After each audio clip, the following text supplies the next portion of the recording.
Ada masanya kita terlihat kuat di mata semua orang, tapi tidak ada yang tahu di dalam hati kita sedang hancur-hancurnya.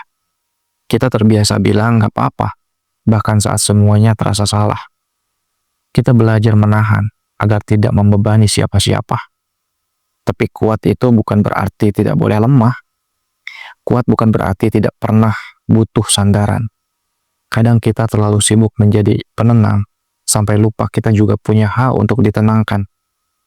Kita terlalu sering jadi tempat pulang, sampai lupa menyiapkan ruang untuk pulang ke diri sendiri. Terkadang orang mengira kita baik-baik aja, hanya karena kita tidak pernah mengeluh. Padahal diam kita bukan karena kuat, tapi karena lelah menjelaskan rasa yang tak pernah dimengerti. Mereka hanya melihat kita tersenyum, tapi tidak tahu betapa keras kita berjuang di balik senyuman itu. Mereka tak tahu berapa banyak hal yang kita telan sendiri, hanya karena takut dianggap merepotkan. Dan bodohnya, kita mulai membiasakan diri mengubur luka tanpa proses, hanya agar bisa tetap terlihat baik. Hingga akhirnya, kita benar-benar lupa kapan terakhir kali kita jujur pada diri sendiri.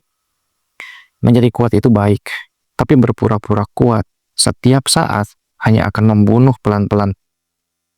Tapi tak apa menangis, tak apa mengaku lelah, karena bahkan pohon yang paling kokoh pun bisa tumbang saat diterpa angin terlalu lama. Kita manusia, bukan mesin. Kita punya hati yang bisa retak meski tak terlihat. Dan tak semua luka harus disembunyikan hanya karena takut dianggap lemah. Berani mengakui bahwa kita lelah justru adalah bentuk keberanian yang paling jujur.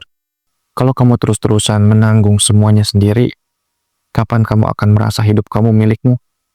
Kuat itu bukan soal diam, tapi tahu kapan harus bicara, kapan harus istirahat. Dan kadang, bentuk kekuatan terbesar adalah saat kamu berani bilang, aku nggak sanggup, aku butuh bantuan. Kamu bukan gagal hanya karena kamu lelah. Kamu tetap berharga, bahkan saat kamu tidak sedang berjuang. Beristirahat bukan berarti menyerah. Itu berarti kamu tahu diri kamu cukup penting untuk dijaga. Jadi mulai sekarang, jangan terus berpura-pura. Jangan terus menutup luka dengan senyuman palsu. Karena kalau kamu terus memaksa, nanti hati kamu bisa benar-benar patah. Izinkan diri kamu rapuh. Izinkan diri kamu bernafas tanpa beban dari ekspektasi siapa-siapa. Karena kamu juga layak dicintai, bahkan saat kamu sedang tidak bisa memberi apa-apa.